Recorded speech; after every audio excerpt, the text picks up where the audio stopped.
Expliquez-nous un petit peu pourquoi vous êtes venu nous parler de com de crise aujourd'hui. Dans la vie de l'entreprise, c'est vraiment crucial?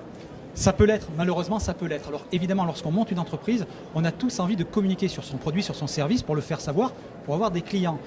On n'imagine pas ou on ne veut pas imaginer qu'un jour il peut nous arriver un souci, une crise, et elle peut être multiple, avec tout ce qui se passe aujourd'hui, la mondialisation, les médias, Internet, tout le monde va savoir ce qui se passe dans notre entreprise, on peut ne pas être responsable et ça peut avoir un impact très fort. Il va falloir savoir gérer la crise et gérer la crise technique et médiatique. Et donc ce que j'ai expliqué aujourd'hui, c'est que ça peut se préparer notamment pour les petites PME qui n'auront pas de service de communication.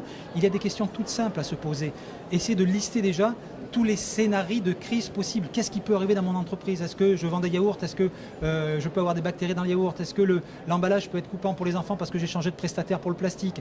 Est-ce qu'il peut y avoir des rumeurs sur mon contenu des yaourts sur Internet? Voilà, on liste ça et après on se dit comment je pourrais y répondre positivement. La deuxième étape, c'est évidemment de s'entraîner, essayer de préparer quelques éléments de langage, je sais que c'est négatif, mais quelques réponses bien argumentées et positives, l'idée est là.